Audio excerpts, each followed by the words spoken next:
3 inconvenient facts that make libertarians' heads explode by Alternate and Salon republished it. Because acknowledging that inequality is a problem that needs solving is apparently a bridge too far. See, they take a big general statement that's often spoken about, like inequality, and say that it's a bridge too far. In other words, they're not really part of the conversation. Something as big as inequality that's always talked about, they can't even go there. So that's too far for them. Now, inequality is actually a very libertarian stance. This meaning we don't believe government has any extra rights than any other person. We believe in total peace and equality. No one has the right to initiate violence against peaceful people. As far as what is the inequality of viewers I get versus Bill Maher or the Young Turks or Progressive Voice or Sam Cedar or Secular Talk, I get a lot fewer viewers than they do. That's inequality, see? It's not that we don't see inequality. We don't believe inequality as the result of people making voluntary decisions justifies a group of people called the state initiating violence against peaceful people. Now, what is libertarianism? Basically, libertarianism holds exactly one political position. No one may initiate physical aggression against an innocent person. That's it. What does that have to do with government and freedom? Well, freedom, when you say you're for it, the first thing that might come to mind is what? Freedom to rape, murder, steal, rob. That interferes with other people's freedoms. So the consistent freedom position is the non-initiation of physical aggression and the value of consent. So this applies to government because what makes government a unique institution is that it achieves its ends by initiating violence against peaceful people under the guise of taxation or regulation. If anyone else were to do these things, they'd be called theft and violent domination. The market, on the other hand, is a word we basically use to say any trade that comes about through contractual agreement or voluntary exchange. So consent is the moral foundation, says the libertarian. What makes sex not rape, a job not slavery, a transaction not robbery, consent on every level. In other words, the non-aggression principle is morally superior than initiating violence against peaceful people to achieve your ends. You can get something two ways, voluntarily or violently, says the libertarian. Notice it says this is better than violence, not this is perfect. This is saying voluntary marriage is better than state prearranged marriage. Not every marriage will now be perfect and everyone will be happy. It's saying you don't have the right to initiate force against peaceful people.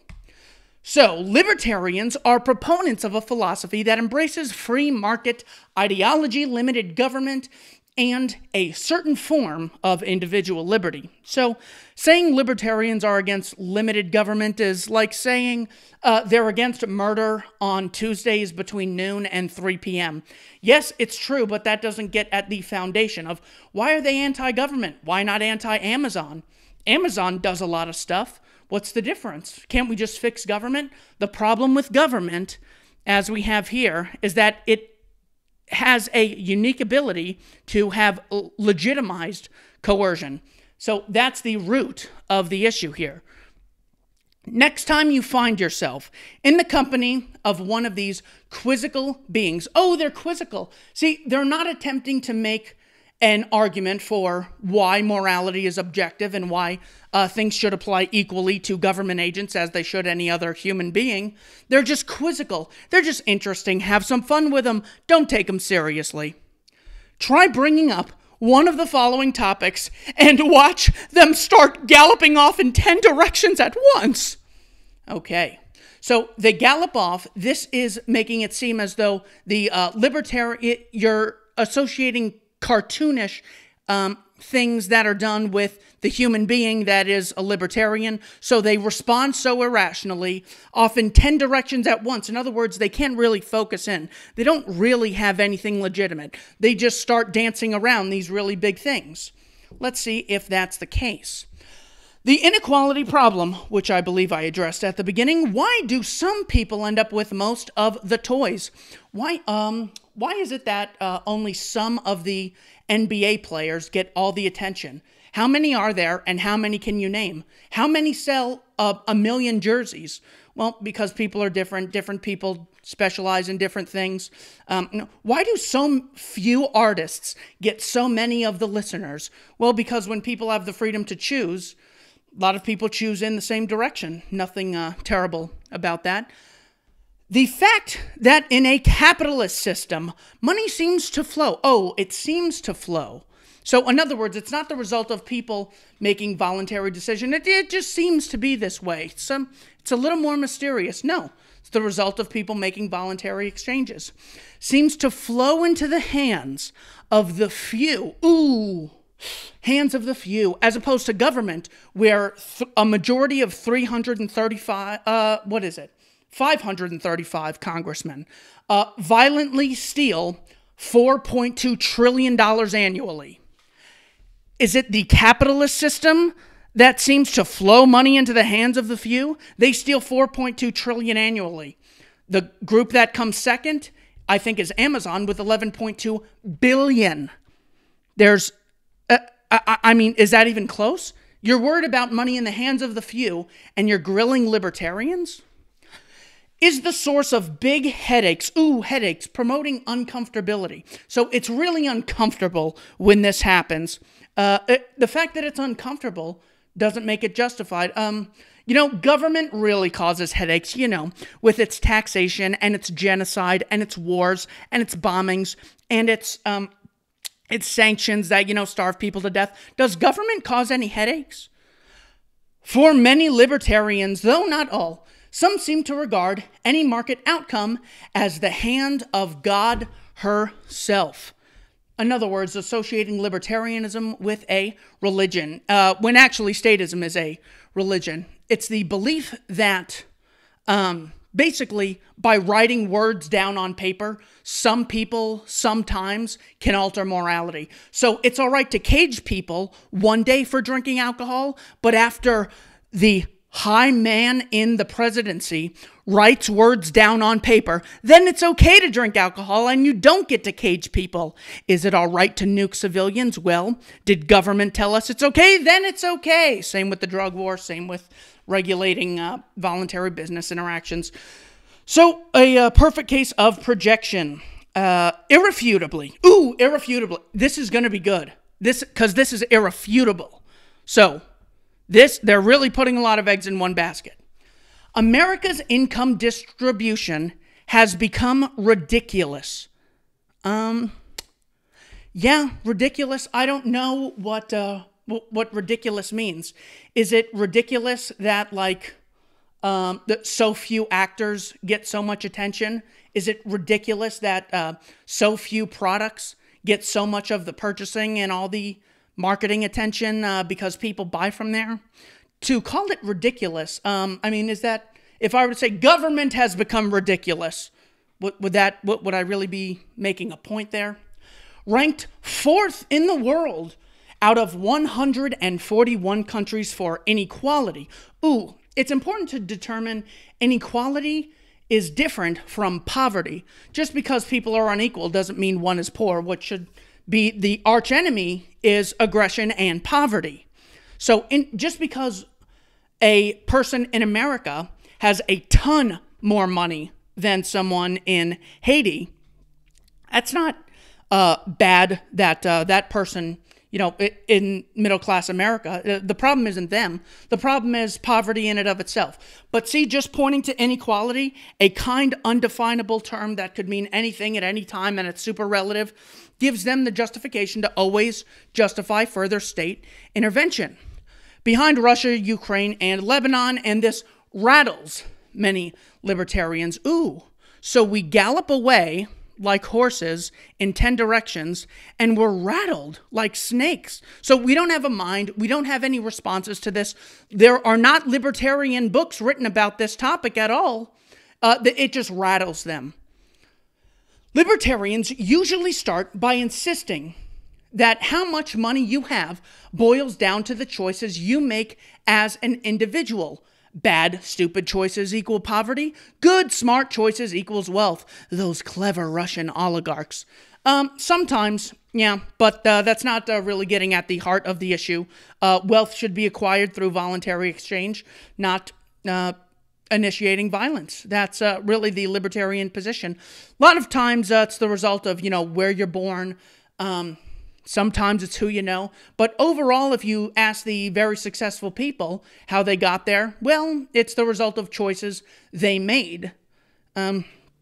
So I'm not sure what that has to do with does government have rights no one else does, but it's a nice it's a nice shot at libertarians. Often the libertarian will rush to the defense of the rich. Aren't you rushing to the defense of the world rich? In other words, a poor person in America is richer than billions and billions of people throughout the world. Why are you rushing to their defense? Not will defend them on principle. They'll just rush to it. Like it's just a knee-jerk reaction. They don't have principles to back it up. They just rush to the defense of the rich. And the fact that they say the defense of the rich is to say that they care about these people. Maybe it's because they're in support of these people, not the rest of us. When in reality, it's like, should you kill a rich person? No. Well, why are you rushing to the defense of the rich? Well, I apply this to everyone. Property rights apply to everyone. For example, we have W. Michael Cox, Director of Southern Methodist University Center for Global Markets and Freedom, offering his tidbit of wisdom recently on Glenn Beck's show. The truth is, if you look at almost all successful people in the country from the time they were young, they played with the right kids, studied in school. I don't know if that's true. Make good grades, get a job, get a lot of education, be productive at work every day, save their money, start a business, hire people, invest, they make good choices. Is there anything wrong with someone saying, here's a pattern I've noticed, here's what we should do in an attempt to emulate that? I don't see any issue with that at all. The truth is this. Many a rich person gets wealthy just by being born into wealthy parents. Others get rich by ripping off people. Okay. So this, of course, is a Marxist lie. New York Times, The Millionaire Next Door, surprising secrets behind America's wealth. Actually, 80% are first generation, so the inheritance myth is just absolute nonsense. Here's why 90% of rich people squander their fortunes. Have you ever heard of people winning the lottery and then going broke as a result when they don't embrace the principles of saving or smart investment? Here is referencing the inequality numbers here. If you live in America and make $32,350 every year, you are in the top 1% of the world. Let's fight the 1%. See, it's not that I don't care about people in Guatemala who are much more poor, who are closer to maybe this area. It's that I don't believe in initiating violence against this guy to give them stuff. I believe this guy gets wealthy because other people around here make exchanges through free trade and contract that make him wealthier in the long run. And I don't believe in initiating aggression against any of them. All right. The truth is actually, yeah, we went through that. Bankers committed massive fraud on mortgage loans leading up to the financial crisis and continue a crime spree which includes laundering money for terrorists and drug cartels. As does the CIA openly funds Al-Qaeda to fight Assad in Syria. The government funds the Mujahideen to fight the Soviets. They fund Saddam to fight Iran, and Rumsfeld brags about it. Yeah, so I'm not sure how this is a libertarian issue. Bankers commit massive fraud. Yeah, it's nothing compared to the fraud of government stealing $4.2 trillion annually, kidnapping people for victimless crimes. But rate rigging, rate rigging, they just rig it. Sort of like they just rip people off, they rig the system against you. You're oppressed. Well, you are, but not by the people who you think so. Rate rigging, does the Federal Reserve, government granted monopoly in 1913, is it rate rigging when they have a legal monopoly on setting interest rates? Well, of course, if you knew what that was, you wouldn't blame free markets and voluntary exchanges for economic crises. manipulating. Ooh, they're manipulating it. So if you go to buy a house and you offer less than it's worth, is that you manipulating the price? Maybe the price is too high. Maybe the price is too low and will lead to overconsumption. Nothing here is a criticism of libertarianism. Taking bribes, is that a unique market feature? I mean, do Congress women take bribes? Sorry about that. Engaging in insider trading. Yeah, I'm sure that happens. Participating in Ponzi schemes. Social Security, of course, is by definition a Ponzi scheme. Cooking the books, and so on. Well, the Pentagon's missing $21 trillion. So again, this is not a uniquely libertarian thing. Fraud has grown so pervasive in corporate America that legendary short seller Jim Chanos describes a culture in which executives think they have a fiduciary duty to cheat. The idea is that since everybody else is cheating, they owe it to shareholders to cheat in order to stay competitive. Here's a game I like to play. Think of the worst thing they could say about markets, and then think of the worst thing you could say about government. How many world wars has the free market caused? How many times has a private business nuked a bunch of civilians? How many Waco equivalent raids has the free market engaged in? How many millions of people does the free market put in cages for victimless crimes? This is all trivial, and it's not necessarily a result of free markets. Beyond the blatant crimes, the blatant crimes. She names one whistleblower. Okay, I'll name Kathy O'Brien, who says there's a culture of pedophilia in Washington, D.C. Okay, now we're on even ground. Beyond the blatant crimes, bankers are engaging in far more in reckless speculation that destabilizes the economy than doing useful things like lending money to people who need it. I'm curious, out of all the people who need the money, if they're getting loans from private banks, from friends, from family, or if they're getting it from the state. Now, when the state does give loans to people, what they're actually doing is creating the crisis. You can see this in these 4 books right here. Basically, the government gives out loans that can't be paid back. So what this does is it gives billions and billions of dollars out and never gets the money back, and that is what creates the crisis. Why would they do that? Well, in the housing example, you have Fannie and Freddie getting mortgage-backed securities and collateralized debt obligations. In other words, if you guys go bankrupt, we'll bail you out. Today, it's happening with Sallie Mae. Hey, everyone should get a house, or today, everyone should go to college. Government will back the loans. This gives people loans they otherwise can't afford. Cheating taxpayers and screwing, put it simply, they make a great deal of money looting the economy through cheating taxpayers and screwing consumers. That's how they make money over time. That's what happens in the free market. Companies loot for long periods of time, and customers don't go elsewhere. With fees and tricks. Not really sure what that's referring to. Result: bankers get very rich while the rest of us get poor. Why didn't the bankers get poor? I mean, they made a bunch of loans and people didn't pay them back. How does that happen? You make a bunch of loans and a bunch of those people don't pay them back? Well, the Troubled Asset Relief Package of 2007, 2008, under Bush and Obama. Always bipartisan when it comes to immorality and economic ignorance. Well, government bailed them out, so thanks for causing the problem you blame libertarians for. When forced to deal with inequality, libertarians often talk about cronyism, something they insist would not happen in their free market utopia. Utopia, by definition, is a perfect land that doesn't exist, so of course the propagandist is going to say, you want something that by definition can't exist. When you say all interactions should be voluntary, that's utopian. Well, no, you're stating a principle. So when someone says, I'm against murder, rape, theft, and slavery, it's not a rational response to say, well, that would be utopia. Well, you still have a principle. I think all marriages should be voluntary and not prearranged. Oh, that's utopian. What, everything's going to be perfect? No, like the previous slide showed, the non-aggression principle is superior to initiating violence against peaceful people.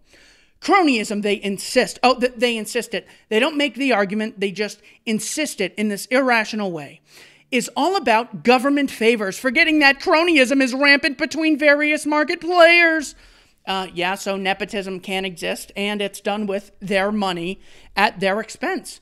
What's bad is when you steal trillions and distribute it according to those cronies. This is an important difference between political entrepreneurs and market entrepreneurs. An entrepreneur is a person who organizes and operates a business or businesses, taking on financial risk to do so. In other words, the best way to get rich in the market sense is to provide something a ton of people want. Go on Amazon. It's not a ton of just terrible things no one wants. It's a bunch of people saying, hey, look what I can do for you. Look what we can do for you. There's people competing. It's free trade. A political entrepreneur uses government funds in business, which greatly reduces any financial risk to the entrepreneur. It's the difference between Amazon and Halliburton. But now, see, Amazon just got a big $600 billion CIA contract. So, state intervention is usually where this thing ends up, so long as there is a state people think are legitimate.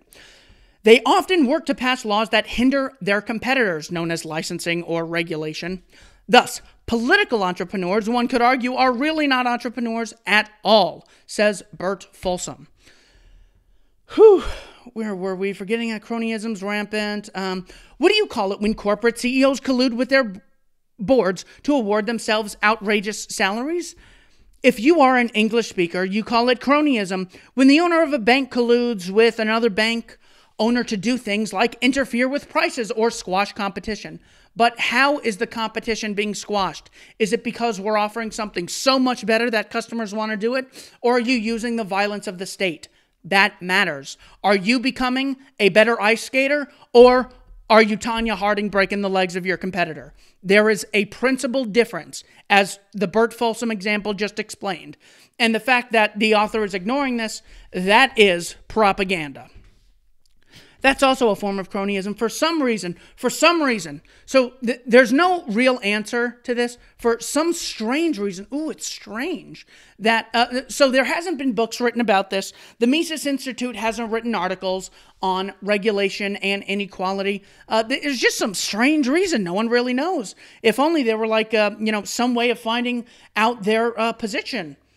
Libertarians seem to think cronyism is just something businesses do with governments. No, we think it's immoral and much more rampant when done with governments. The Washington Times, Tim Carney, danced around the cronyism issue recently by claiming that since most people get rich through market means and their wealth accumulation doesn't hurt economic growth, we shouldn't be so upset. Yeah, of course. People often get rich in the market by creating products and services others appreciate. Now, Northrop Grumman, they obviously become rich through statism means by blowing people up for wars based on lies. First of all, what exactly does market means? Well, the market means, as I mentioned in this photo right here, the market means are anything done voluntarily. The state means are that which is done coercively. Now, I find it interesting that she wouldn't just give that a Google or ask a libertarian. Clearly, plenty of inequality comes right out of market forces. Yeah, when people can do things voluntarily. The Big Bang Theory gets a lot more viewers than me. Oh, clearly inequality as the result of free choices being made. So what? Such as the flow of markets into areas where wages are low. Yeah, that's what happens. Nike says, we want cheap shoes, so we're going to go to Japan. And then over time, Japan becomes more rich. So they move to China. Then China becomes more rich. Then they move to Taiwan. Just as the U.S. was poor during the Industrial Revolution, when wages are low, capital flows in. That makes the country wealthier over time through introducing market means into the society. Same goes for India. Secondly, as economists have begun to look at the issue of income inequality, they are finding that it does, in fact, hurt economic growth. That's bullshit. North Korea citizens, much more economically equal. Americans were much more equal in 1700 than they are today as far as inequality goes. The economy wasn't wealthier. If there were to be a violent redistribution of all of wealth, well, that would sort of kill the golden goose. And it would disincentivize further investment and business ideas to generate in America. So, yeah, I think that's just fabricated. As Paul Krugman recently pointed out in the New York Times, the evidence, which includes 2 landmark studies by the International Monetary Fund and one by Barry Canyon and Steve Fazzari as part of a working group of the Institute of New Economic Thinking, shows that reducing extreme inequality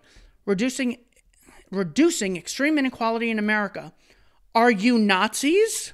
Are you nationalists? Why just America? Shouldn't we be taking money from Americans and giving it to people in Nigeria? I mean, there's inequality between the middle-class Americans and people in Nigeria. It hurts the world economy if we don't violently redistribute wealth instead of focusing on poverty and why countries are rich in the first place. Why was East Germany so much more impoverished than West Germany? Would probably increase economic growth. Okay, yeah. So let's have the government steal trillions more, regulate the economy even more, and it probably would increase economic growth. I don't know what growth means. Does that mean increase the standard of living? That just means the Dow will double. In other words, if America would adopt a tax and transfer policies like Europe's tax and transfer. So does anyone have this right, Mr. Inequality Hater? Does anyone have the right to tax and transfer? Or do you only believe government has a monopoly on issuing taxes and transferring? Or can I just go up to anyone and find someone who's a little bit wealthier than me, forcibly tax them and transfer the money to myself? Policies more like Europe, we might well have more economic growth. Countries in Europe with less inequality have weathered the recent storm caused by faulty monetary system better than those. Okay, the fact that you can mention the monetary system without mentioning the Federal Reserve has a government-granted monopoly on the money supply and interest rates. I mean, I'm actually speechless. First time for everything. Let's not even get started. It's so ridiculous that she doesn't even want to get started on how inequality turns us into class-ridden, Downtown Abbey-style society, or how it undermines democracy. Does government undermine democracy?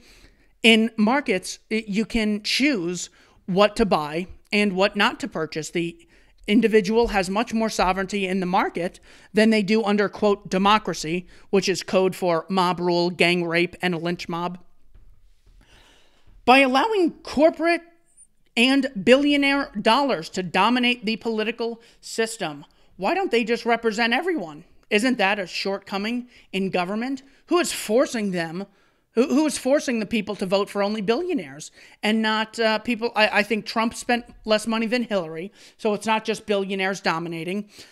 John Kerry was much wealthier than Bush. I don't know how much they spent, but yeah, he married the Heinz ketchup fortune. Obama was much more impoverished than Mitt Romney when they were running for president in 2012. I think this is just more nonsense. Or how it makes people physically and mentally sick. Inequality is a scourge on society and libertarians can't deal with it. Well, I dealt with it previously. In short, we do believe in inequality. No one has the right to initiate violence against peaceful people. Does the fact that AltNet and Salon have more views and readers than I do, does that justify initiating violence against them? No, that's a libertarian position. Dealt with. 2, the public goods problem. In the Libertarian Utopia, you would find nothing but individuals making private transactions in private markets. Those exchanges between individuals would always be fair. Utopia, again, using a perfect world that does not exist, as Thomas More mentions in his book, Utopia. They say, in the perfect world that doesn't exist, she then goes on to describe something that does not and pretty much cannot exist. Always be fair. 7 billion people on the planet making thousands of decisions a day. They'll always be fair. Question, is government always fair? Are you just straw-manning libertarianism? oh, in the statist utopia, politicians are perfect and everyone's wealthy and there's transfers in taxation. Well, no, that doesn't really get at the heart of the issue, because the laws of supply and demand would make sure, again, we have this associating non-human things with human things. They would make sure, a law can't make sure of anything, would make sure that you got the things you need at a fair price. Again, I don't know what fair price means. Yeah. You want a pizza, then you buy it from a pizzeria, which makes it for you at a reasonable price. Everyone is happy. Only, what if you want to buy, well, but before we go on, consider people who don't make pizza. The non-pizza parlor is offering no pizza at any price for anyone. So let's say the pizzeria offers $100 million for a pizza. It's still better than the people producing nothing, giving no consumers access to the goods and services. Only, what if you want to buy pizza in the evening and you need street lights in order to walk to the pizzeria? And now you've got a problem. So now we have a problem because there's no state violently transferring money. So roads can't exist unless one group of people has a monopoly on initiating violence. Because you can't go out and buy a street light. Why would you have to buy it? How would the building stand up? Not each person goes and buys a brick. How would you do that? Not each person pays the employees. No, the price is built into the final product. Because you can't go out. I think you can go out and buy a street light. As far as setting it up and everything, well, yeah, this was dealt with in The Privatization of Roads and Highways by Walter Block. So again, this has been addressed. Major work on the treatise came out decades ago. But instead of answering this objection, she just sort of just blows over it. Hans Moderman made it so streetlights are no longer necessary for traffic to be done. So the assumption is, without streetlights, we couldn't drive. Without driving, we couldn't go anywhere. The assumption is we need streetlights, and they need to be provided coercively by one group who has the right to do so. Public goods like streetlights, fresh air, and defense systems are not pizzas. Does government defend people? The number one cause of mass murder, bombing, genocide, steals trillions annually, puts people in cages for victimless crimes, violently prevents them from making trades they feel are beneficial. Are they really defending us? Are not pizzas. Ooh, I agree. Defense systems are not pizzas. Well done. However, there's no principal difference between, do you have the right to violently fund a defense system? I'm going to defend a group of people. Now I get to violently rob you and tell you what to do. What? Just because I'm providing something doesn't mean I get the right to tax or regulate. They are fundamentally different because you generally can't go out and buy them all yourself. Why would you need to buy all of them? You don't go out and everyone buys an elevator. So that means only elevators can exist if government provides them. No, they're often built into prices or made free in order to incentivize people visiting, maybe buying other things there.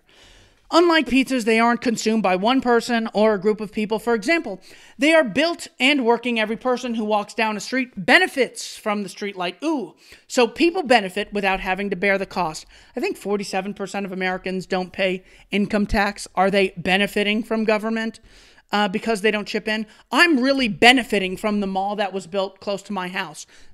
My house has gone up like triple the price since it was built 20 years ago because of the malls and all the other stores. So I'm benefiting. Just because I benefit doesn't give them the right to initiate violence against me. And there's no way to take the light away from one particular reason. The street light is a common or public goods. Just because they're public goods and people are benefiting from them and other people are paying the cost does not justify initiating violence against peaceful people. This is not an argument against libertarianism. This is an analysis of the real world, bringing up an issue, pinning it on libertarians. Libertarians will try to argue that many things considered public goods can in fact be supplied by private markets.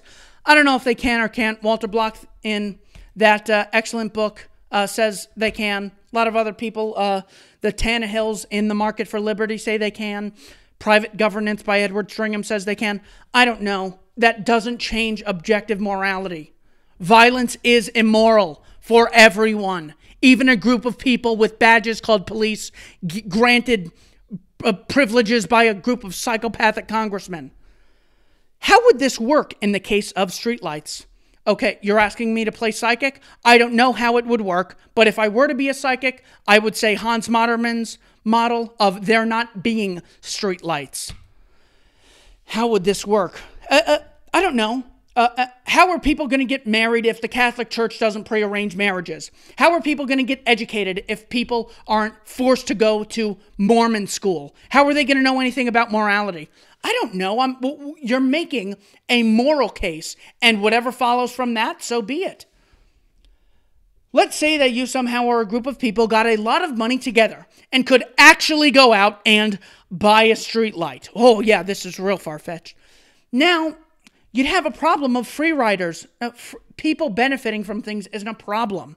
It matters if it's available to happen in the first place. You could have GoFundMe. You could have, I don't know, there's a million other things. You could just provide it because people chip in who have businesses in that area and find it to their advantage to have roads that go there. I don't know. You haven't justified violence. You're not arguing against libertarianism. Because people would be using your streetlight who didn't help pay for it. So, I don't care. That doesn't bug me. Things like streetlights have to be supplied off-market. Does everyone get to force people to fund things so long as a portion of the money goes to streetlights? Or is that another monopoly-granted right you believe only government has? If anyone else does this, is that okay? Is it us who believe in inequality? The costs have to be shared. They have to be shared. So if I find someone in a neighborhood using something that they haven't chipped in for, then that's going to refute your position. The costs have to be shared. Tons of costs are shared all the time. Because public goods benefit huge numbers of huge groups of people.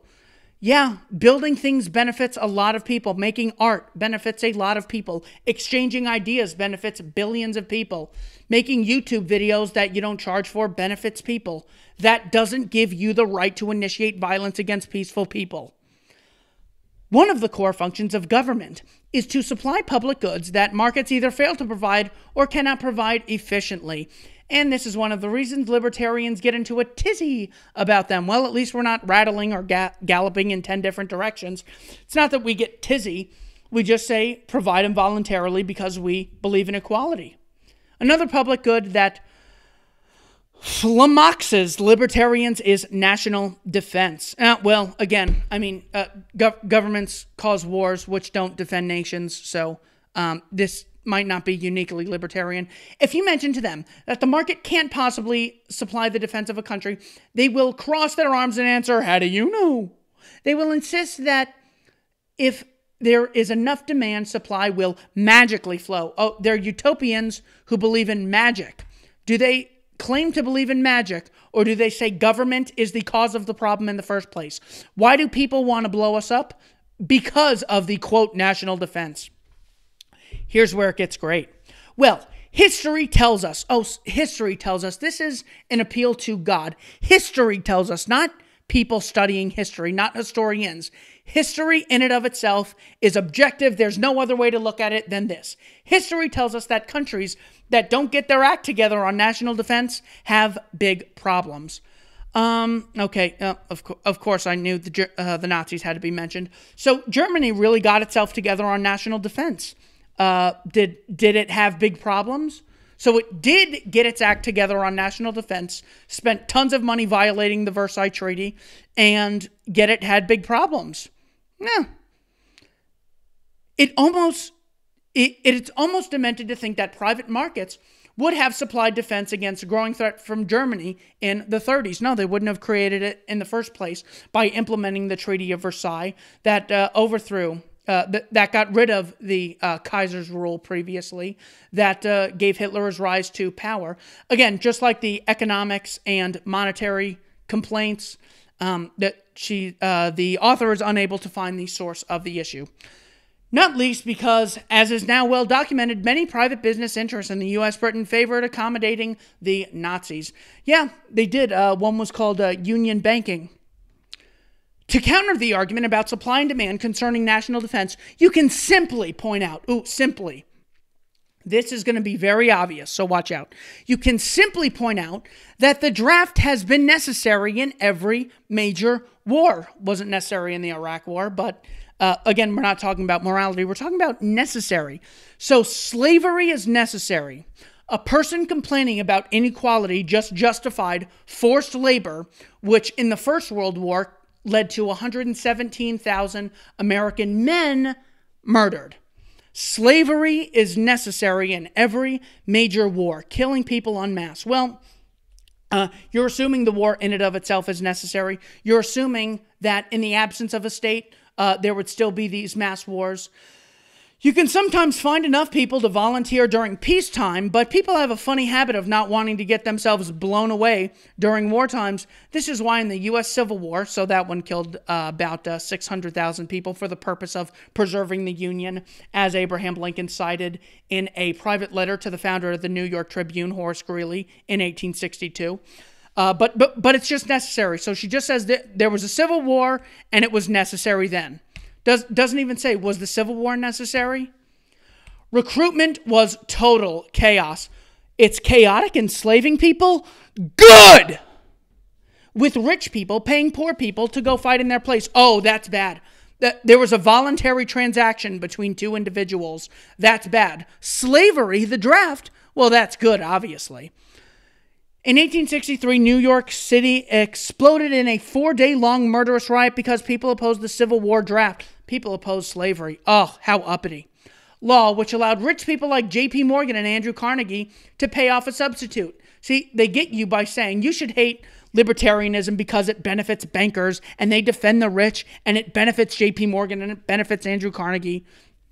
No, it benefits everyone. The fact that you're pointing to that as an example, Andrew Carnegie wanted to buy the Philippines to stop the U.S. from going to war to it. Morgan, absolutely evil. So, another episode, different time. Creature from Jekyll Island, G. Edward Griffin, more on that. The Riot, or Wall Street and the Bolshevik Revolution by Anthony Sutton for more on Morgan. That riot was one of the bloodiest in U.S. history. Was the riot justified? She just says it was bloody.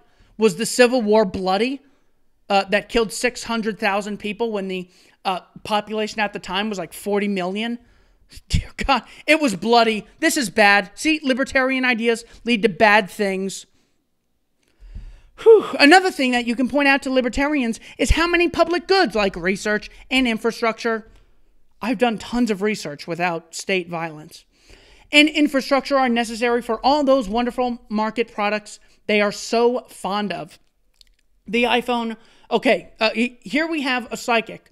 They must be a psychic because they make this statement without providing a citation or further evidence. The iPhone would not exist if the public had not invested in research to develop GPS and touchpad technology. Was it the result of coercive research funding?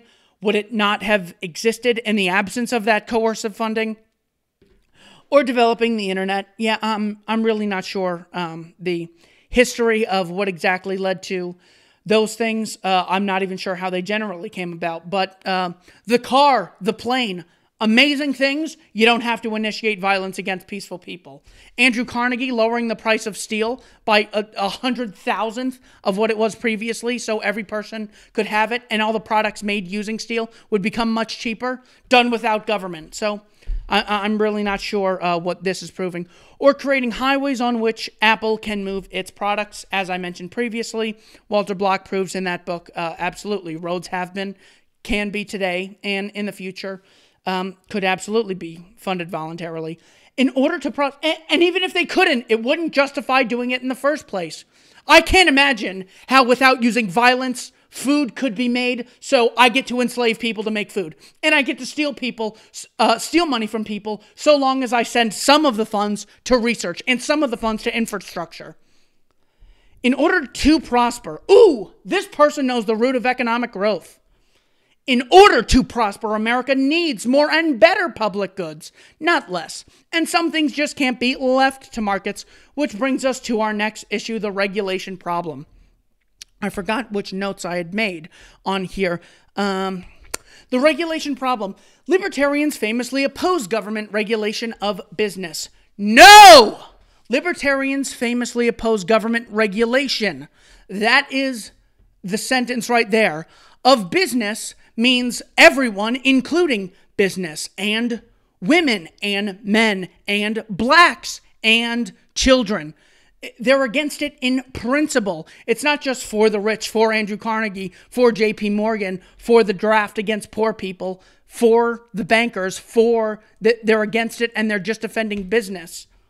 They're against regulating anyone violently. They assume that markets do not need any regulation. No, Don Boudreaux famously says, I'm a big guy on regulation. I think we need a lot of it. I just believe the market, through competition, voluntary exchange, and contract enforcement, is a better way at arriving at a well-regulated market, and it's morally justified as opposed to the state violently regulating people. Because they're naturally competitive, and in competitive markets, good ideas and products will flourish and bad ones will be punished. Well, clearly they haven't watched cable TV lately. That's funny. So even though the Kardashians are trash, you still have the right to watch them. I shouldn't call them trash. I should say it's unproductive the amount of time people watch those shows when they could be watching other things. But look at me. I disagree with someone's position and I don't advocate initiating violence against them. I instead will attempt to make videos like these, write articles, and attempt to persuade people voluntarily because I realize I don't have the right to violently regulate people in their television viewing, even though I'm not happy with the outcome. For them, competition is a great creative force of the universe. Creative force of, again, invoking that it's a religion. It's a great creative force in the universe. No, it's superior to a violent monopoly. And the best human endeavors are the result of people beating their rivals. Sometimes, sometimes not. We only care about voluntarism. Reality check. Markets are not invariably naturally competitive. In fact, many have a tendency to move towards harmful conditions like oligopoly, which usually turns into anti-competitive entities. Well, the worst regulation that exists is the minimum wage regulation. It stops people from getting their foot in the door to get experience, to build a resume, to get on-the-job skills they otherwise wouldn't have. This is a myth of natural monopoly, that government, a monopoly on taxation and a monopoly on regulation, that they're the ones who need to stop us from other groups getting too much money voluntarily. Is it really the result of governments is it the result of too much freedom if everyone chooses to only listen to Eminem, giving Eminem a monopoly on music? I would hate that. I would want more diversity, but if it's the result of people voluntarily purchasing things, then fine. The oligopolies and monopolies are the result of people not being able to compete with all these regulations. Big companies have the resources. They have the lawyers. They have the time to read these things and go through how they can work around them. Smaller competitors can't. That creates oligopolies. That gives employees less choices of where to work because there's fewer places. That gives consumers less products to choose from. That makes it less competitive. Regulations make it worse. The libertarian will try to say, that they'll try. They won't be able to do it. They'll try to say that oligopolies are the fault of government intervention. No, I just made that case. But there are plenty of examples to refute this. If you look at history, again, the history invoking.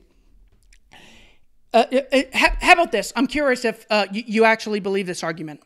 If you look at history, Mr. Author, you'll see government doesn't work.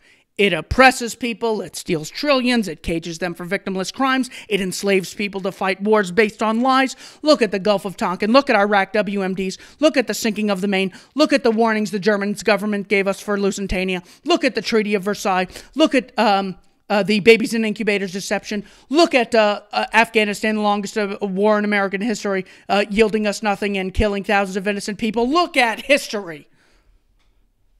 Even at periods when governments have been quite limited and have served as little more than night watchmen, you'll find big, nasty oligopolies like the 17th century railroads or steels. Well, the reason Vanderbilt and Carnegie became so big, as did Rockefeller, there is a just way they became big. That was through voluntary exchange. The unjust way was through their foundations who used the state. As the Reese Committee, the Cox Committee, and the Pujol Committee confirmed, that's the problem when they use the state to enforce a political entrepreneur versus a market entrepreneur. Today we find computer operating systems. Think Netscape and Microsoft. What the F is Netscape? This is just like MySpace is going to take over. Yep, it's taken over. Sears is going to take over. It's not even big today. You know, I could be naive that Netscape is something big. Netscape, okay, yeah, so it's Firefox. But so I really don't know. But examples of oligopolistic conditions. Well, is that inherently bad? Do you want to make that argument that it's bad? Or are you just going to say, look at what it results in? Just look at the case of the American automobile industry. The industry did not consolidate into a handful of big producers because the government did. It consolidated because of something economists call economies of scale. In other words, it's cheaper, more efficient. Consumers wanted it. They could have bought other cars that were less efficient, chose not to. I don't see how this is terrible. The big guys can afford to operate more cheaply, and the small guys have higher costs. Yeah, that is something that's true. That's why you got to make sure there's a non-government regulated economy so they have the ability to compete much easier, that there's no licensing, that people have the freedom to trade, that there's not a government education system that after 12 years cranks out retards. The big guys can also borrow more cheaply. Well, it's less risky for the bank, so they offer them a lower interest rate. How is this? These advantages block the normal working of a competitive market, and guess what happens? Oligopolies happen, that's what. Again, not explaining the reason behind them, if they would, if they're less likely to exist when the state intervenes and regulates.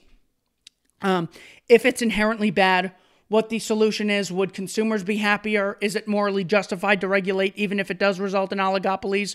If everyone watched Modern Family and King of Queens, they would be oligopolies. Is that something inherently bad that justifies violent state response? There is so much propaganda in this. Of course, the big boys love to bend the government to their needs too, but the claim is that everyone, they can't even give one whole sentence to, yes, this also applies to government. Love to bend the government to their needs too, but the claim that everyone gets big only because of government is nonsense. That's correct. Many people get big as the result of voluntary exchange. Terrific job. Economies of scale means that there are all sorts of things we need that simply aren't going to come through competitive markets, and we tend to either turn these things into public goods or a less appealing alternative. We get gouged. Ooh, gouging. Back to the pizza example. I produce no pizza. Pizza parlor guy produces expensive pizza. Who's doing more for society at large? The guy producing it at a high price? See, when there's a high price, that incentivizes other people to come in and provide a similar product or service. That's why you should allow them to be gouged. If I want to charge $1 trillion for my labor or my computer or the time it takes me to make a video, I have the right to do it. They don't focus on rights. They just look at bad things and say, this is what libertarians get. Is it gouging? The military costs $1 trillion a year, makes us less safe, gives tons of people PTSD, and kills tons of other people, and blows up towns, destroying tons of private property. Is that gouged? Are we being gouged on the price of defense and safety by stealing $1 trillion every frickin' year? Are we gouged on the price of education because each state in America spends billions annually to turn kids into things that don't even know history or philosophy or economics or logical fallacies? Think of something like water, a public good. Water is not, how is water a private good, a public good? It's a private good in the sense of, do I have the right to go into your house and take water from you? That means it is excludable. You can exclude people from water. By my drinking water, I am excluding others from it, making it also a private good. The sun's a public good, therefore we need a government. Does not follow. You turn on the tap in your kitchen and water comes out because of public investment in pipes. Okay, pipes are the result of government creation. Without government, we wouldn't have pipes. To deliver that water, how are you going to get competition between private companies in delivery of that water?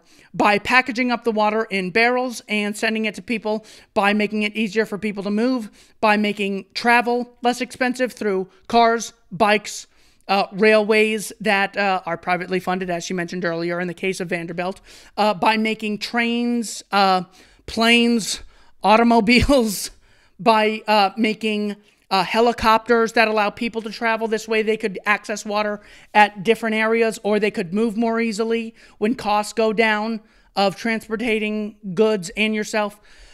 Yeah, that's how. How are you going to have 4 or 5 separate pipe systems coming into your sink? I wouldn't want that. So why would you? You could. It would be inefficient. No, you are not. So she's literally arguing for a monopoly here. You need a monopoly because I just can't think of a way it's done now. Therefore, it can't be done. When we listen to libertarians and privatize things like water, something happens. As sure as the sun rises, prices go up. Horse manure prices go down when there's a private price, because there's incentive for people to produce them because they can reap the benefits. And it allows people to communicate what is valuable when, tells them where they should and shouldn't produce things through the pricing mechanism. The price doesn't just go up. Prices go down constantly for computers, phones, furniture, headphones, tablets, wallets, mouses, microphones, pens, books, fans, light bulbs, and those things are private. So that's just more absolute fricking horse manure that this author is making up. The IMF and many unfortunate developing countries found this out when they resulted in misguided Washington consensus policies. Developing countries were pushed into privatizing their own water supplies. Again, just I can't see the source number. If you could point that out in the comments, I'd appreciate it. Libertarians behave as if the motto of markets ought to be something like the old GE slogan, we bring good things to life. But as economist Douglas K. Smith has pointed out, what markets often bring to our lives is utter crap, as opposed to governments, which bring virtue and prosperity. It depends on what people want. Yes, I think the Kardashians are crap. People have the right to enjoy them. People think Seinfeld is crap, and everybody loves Raymond is. I love those things. The great thing about markets is your crap is my treasure, and vice versa very often. Salon and Alternate are absolute crap because they cannot make arguments on principle. That doesn't mean I have the right to violently interfere with them producing anything. Many markets are unstable, and they are forever screwing up. The automobile market, does that apply to government? Governments are forever screwing up. The automobile market, in addition to bringing us cars, has also brought us planned obsolescence. Yeah, the fact that a paper plate is intentionally made to not last longer than an actual plate, planned obsolescence, I don't know. Let's say that such conspiracies have existed. I believe they have, by the way, for planned obsolescence. The best response to that is to make sure there's an ungovernment regulated market for competitors to beat out the planned obsolescencers. GE has recently discovered this trick, not recently, that light bulb conspiracy was rather old. Planned obsolescence also was Pierpont's war against Tesla, along with Edison. The auto industry has also slowed the provision of things like seatbelts and airbags that has also slowed the provision. They didn't want to be competitive in the market and make their products safer for their consumers. They wanted their consumers to die and get hurt using their products. Maybe, let's say that's true. The result, what you should take from that is let's make sure there's an open market for people to enter so we can have more competition and these people won't control the industry. Let's make sure there's not a compulsory education that stops people from getting the innovation knowledge that they would get in a couple years of trade school that they never get in 12 years of government school. Obstructed fuel-saving innovation. No free trade with places like Japan, the Toyota, and Business investment gave us all those things. Libertarians may be loath to admit it, but lots of people in markets actually get rich by profiting from market failure. Possible? Yes. Likely? No. Just look at America's grotesque healthcare industry. Clever market players find that rather than delivering us what we need, it's often more profitable to cheat, raise prices, manipulate intellectual property protections, bribe doctors, choke distribution, and engage. Okay, the same thing applies here to what I said previously. You provide no health care. Is that okay? So let's look at the healthcare providers. If you think they're charging too much, let's make sure there's a competitive industry that they can get involved in. Here is, I'm going to quote who they mentioned previously in this. Now, a couple things I missed because I was so pissed off. Number of rules, 76 to 2009. Walmart has no problem between 76 and 2009. Mom and pop absolutely have a problem. And even if consumers decide to go to Walmart as opposed to mom and pop, maybe I don't like it, they still have the right to do it. A free market is the only way to control corporations. As long as the government has the power to regulate business, businesses will control the government by funding the candidate that legislates in their favor. The hero, Dr. Mary Ruwart. Competition does a much more effective job than government at protecting consumers. The excellent Thomas Sowell. Here's an example of regulatory capture. Hank Paulson, the man regulating the economy because that's what we need. Secretary of Treasury and CEO of a Goldman Sachs when they were bailed out with TARP money. Michael R. Taylor, FDA Deputy Commissioner and Vice President for Public Policy at Monsanto. It's almost as though government regulation and regulatory capture is the real world and principled result of when governments regulate as opposed to competition and voluntary exchange and Yelp and Amazon reviews and people just communicating information about what works and what doesn't work, what's bad and what's good. Here's to your healthcare point. In 2004, government programs paid for, this is quoting Paul Krugman, who they mentioned earlier in his book, The Conscience of a Liberal, who I review with Bob Murphy, the great economist. In 2004, government programs paid for 44% of healthcare in America, while private insurance paid for only 36%. Government intervention is already taking place at a massive scale in 2004, before Bush's Medicare Part D, before Obamacare. Most of the rest was out-of-pocket spending, which exists elsewhere. Page 224, The Conscience of a Liberal, Contradiction in Terms, by Paul Krugman. Capitalists, so back to this, things are expensive, therefore, but if the state would monopolize them, would they increase in access? Would quality increase if the state monopolized them? Do I have the right to forcibly take money from someone so long as I spend a portion of it on health care? None of this is an argument against libertarianism, nor does it justify statism. As Adam Smith writes, capitalists can pick between two responses to markets that are failing. They can bet their capital on fixing them, on bringing more good things to life, or they can do everything possible to extract more and more profit by extending, expanding, and exacerbating their failures. Same thing applies to government. I'm not really sure why healthcare is so much more of a unique aspect than something like oranges get picked 3,000 miles away from me. They're squeezed, they're put into plastic, it's labeled, and I go across the street in Arizona and buy it for $2. How does that happen? You're telling me healthcare is so unique that the market principles can't apply? No, it's because of the violent interference in banking, which gives us banking cycles, in the automobile industry that makes it have more oligopolies than it otherwise would, makes it less anti-competitive. Because governments keep violently interfering in healthcare. In the healthcare industry, as well as dizzying array of other areas like housing markets, energy markets, labor markets, financial service markets, and perhaps most frequently capital markets in which money sloshes through a global system extracting wealth. Governments taxing isn't extracting. People trading voluntarily is extracting. Well, through out-of-control instruments like derivatives. No one forces you to buy a derivative. How much worse is that than having to fund something you're against every freaking year, or else you get put in a cage? Markets fail spectacularly. Regulation is the only way to fix these glaring market failures. As I said earlier, I am very big on market regulation. I think without sort of a check and balance, people will not do as well as they otherwise would. As opposed to you, who believes in government monopolies. You're the one against real regulation. Who's regulating government? Just leave everything to the market, as libertarians recommend, is often guaranteed to produce epic ripoffs. Not even close to anything the state produces. It could, yeah. Leaving people to just make their own decisions, whoever you want to date at any time for whatever reason, for whatever length of time, will lead to people getting their hearts broken and miserable and committing suicide. Maybe. I really hope not. There are a million ways to do that don't involve initiating violence against peaceful people. So, yeah, you're saying a problem exists, therefore government's legitimate.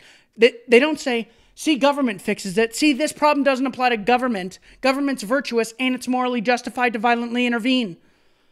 There. Now you're ready to enjoy your next cocktail party and watch the fireworks. In short, war is mass murder, conscription is slavery, and taxation is robbery. Thank you so much for watching. Keith Knight, don't tread on anyone. Take care.